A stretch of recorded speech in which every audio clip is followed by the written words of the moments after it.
Good morning, Your Honor. Good morning, Judge.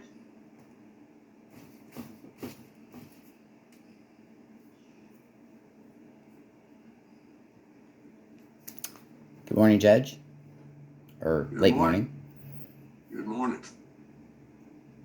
Maria? Maria, Yes, I'm here, Judge. do we have everybody here? Yes. Okay. Are we ready to proceed with the arraignment then? I am. Yes, Your Okay. Mr. Damron, are you Timothy Damron? Of course. Yeah, Okay. I was Timothy Damron last month too, sir. I'm sorry. I'm sorry. I don't know we were being so formal today. Excuse me. I'm sorry. This is just the way I've got to handle an arraignment. I have to establish your identification and the right person is here. I don't believe I am the right person here, though, Judge. Actually, and in regards to that, But you're Timothy Damron, I am Timothy Damron. and you are the defendant in this case. I am the named defendant in this case. And I thought I was innocent until proven guilty. So I kind Do of... you understand the charges No. leveled against you in this case? No, I don't. And the reason I don't understand... I'm talking, sir. Can I finish? Can I finish Just a talking? second. I need to hear from Mr. Cargill. If I could question my client to make sure that... Whose client? Pardon?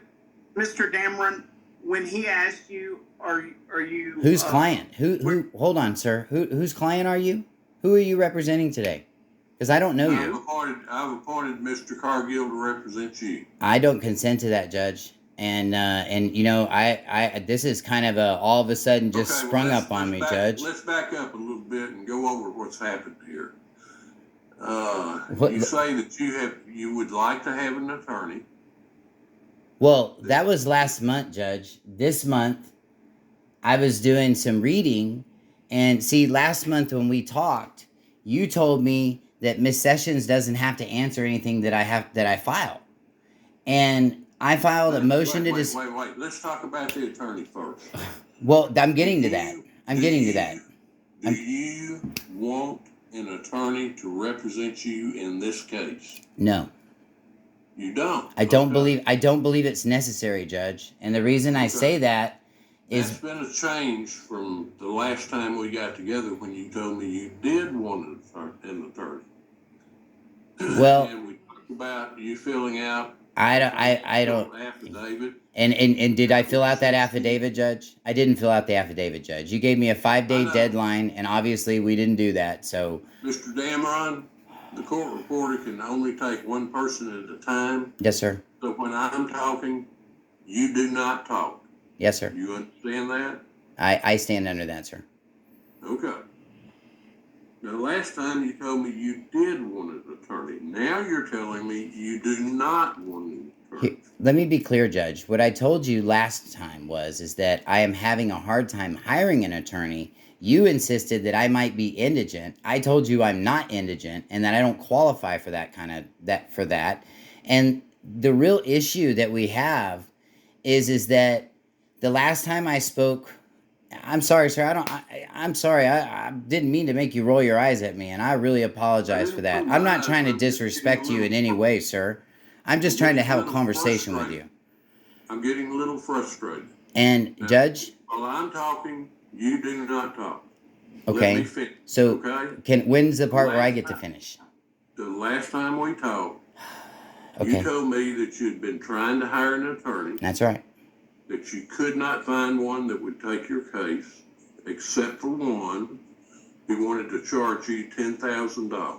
That's right. And you did not want to pay $10,000 for a misdemeanor charge. No, sir.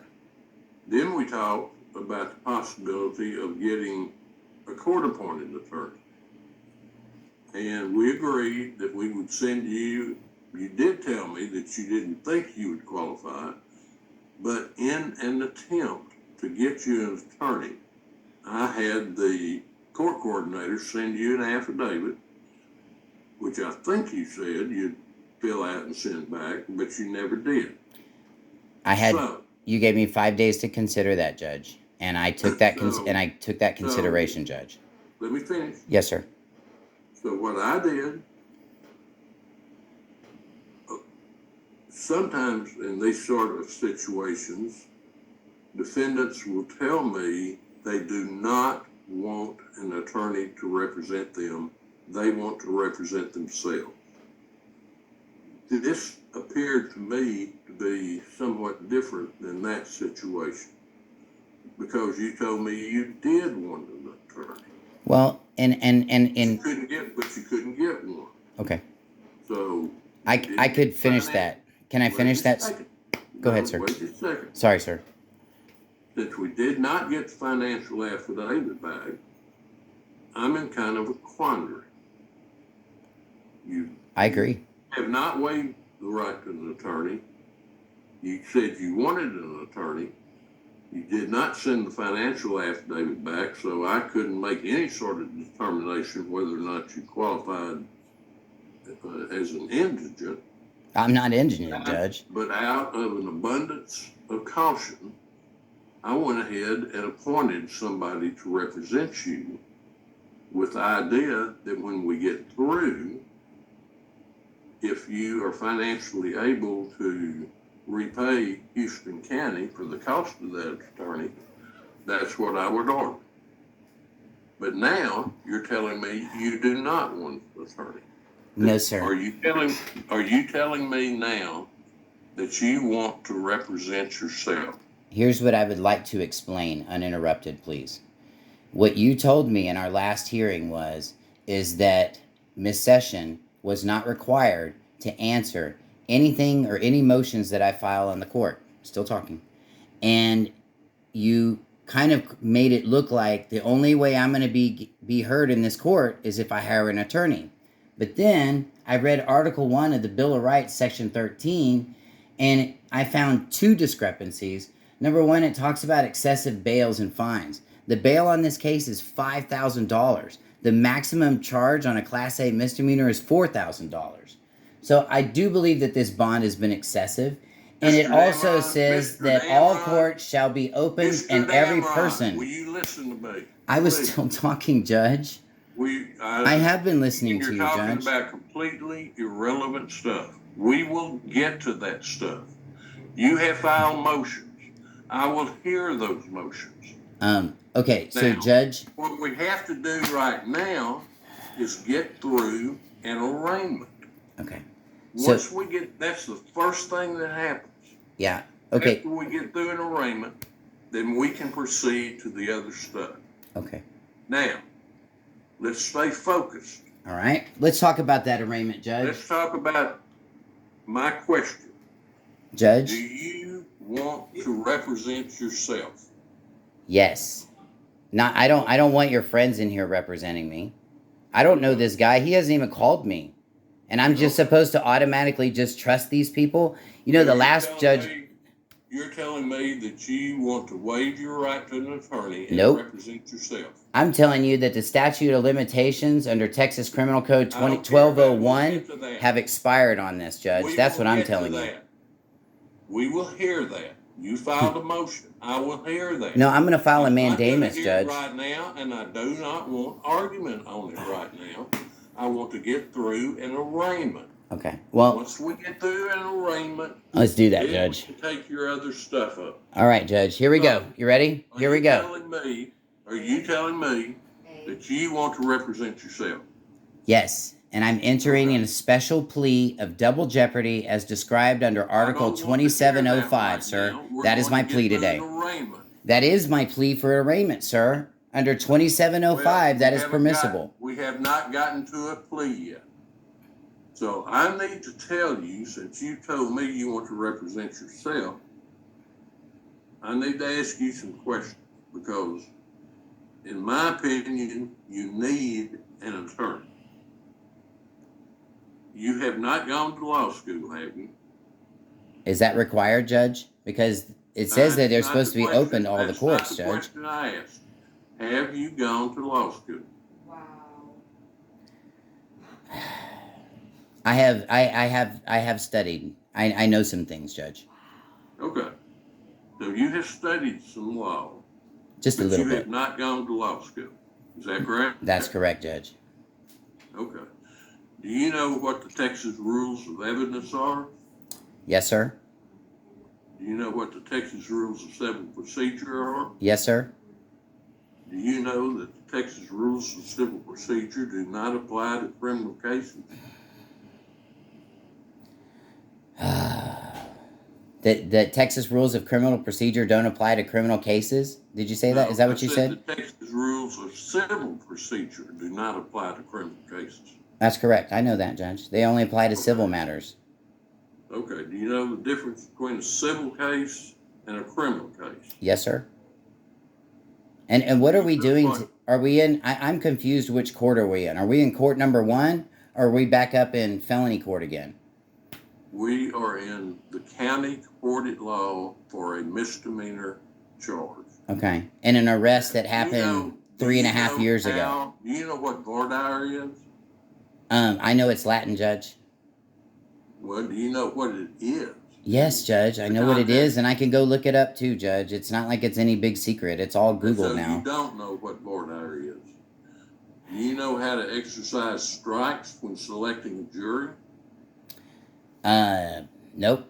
I sure don't, Judge. Do you know what hearsay is? Yes, sir, I do. I definitely know what that is. Tell me what it is. It means when you have another person that's repeating information that they weren't personally there, and they're presenting it as such, kind of like Daphne Sessions' little information she filed. That's not exactly it. That's not a good definition of hearsay. So I take it you do not completely understand what hearsay is. I'm just going to tell you, you would be much better off with an attorney representing you in this case. Well, that's my admonition to you. And I appreciate that, Judge. After going through that, are you telling me that you still want to represent yourself? Yes. Okay. And I want to be answered. And I want to be answered in this court. I'm going to allow you to do that if at any point in time during these proceedings before they're over with, if you want an attorney to represent you, you let me know and we'll address that. Now, do you waive reading of the information in this arraignment? I object to the waiving of I object to the information because it's expired, Judge. It's too old. I'm going to read. I object. I absolutely object, and I do not consent, Judge.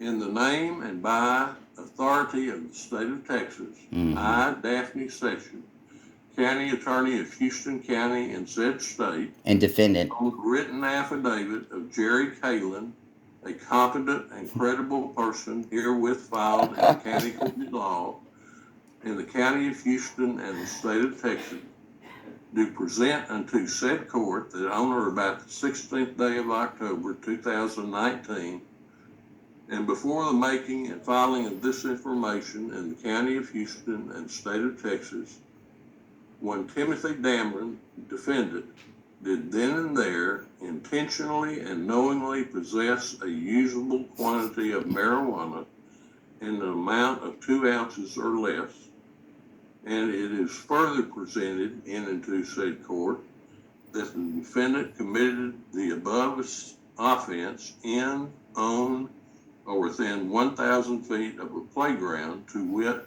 Crockett City Park in Crockett, Texas, against the peace and dignity of this state, and is signed by Daphne Sessions, County Attorney, Houston County. Now, to those allegations contained in the information in this case, how do you plead, guilty or not guilty? I enter in a special plea under Article 2705, Paragraph B of double jeopardy as described, and it's because these matters have already been asked and answered.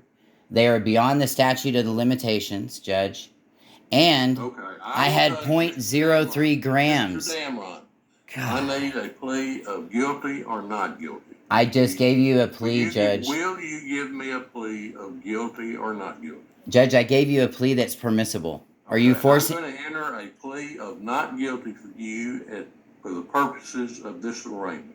And that would be kind of Now- practicing law from the bench, Judge. I really don't. That's not what. This is a we double will jeopardy take case. I'm going to look through the file. You have filed a number of motions. Now that we've gotten through the arraignment. Your Honor, Yes. I apologize to interrupt the court, but since my client has Whose client? represented himself, Let Sir? Mr. Crockett finish. represented himself through arraignment, I'm asking for the court to allow me to be discharged.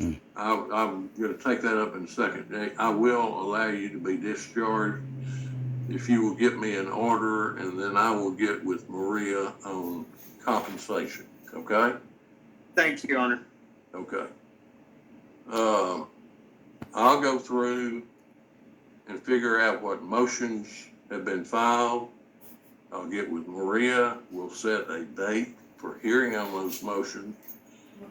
And I'll hear argument on those and make my rulings. Once we get the motions taken care of, then we will proceed with the case. If the motions are denied, or if the motions are granted, then I'll take whatever action is required by that. Thank you, sir. Okay. I appreciate your consideration today. Thank you. Is there anything else we need to take up today? No, Your Honor. Okay. So, And you know what? Scargill, Actually, you know what? Have the attorney give me a call, and I will take care of his fee for today. he's discharged now. Well, I'll take care of his fee for today. I don't have a problem doing that. But in the future, Judge, if you want to do something like that, just have him give me a call. You know what? If I had some foregone, if I knew who this guy was, like I don't know who he is, man. And so, we can't just assume all attorneys are great, sir. If he wants to give you a call, he can give you a call. Very good. He does not have to. And they probably won't. I Give won't me an expect it. order of discharge. Thank you. And I'll get with Maria and take care of compensation. All right. Now, I tried. if we have nothing further, we stand adjourned for today. Thank you, sir. And Maria, I'll get in touch with you about settings on the motions. Thank you, okay? sir. Thank you, sir. Thank you for your consideration today and your time. Everybody, all 8 of you. I appreciate y'all. Y'all have a blessed day. Okay. Thank you. y'all.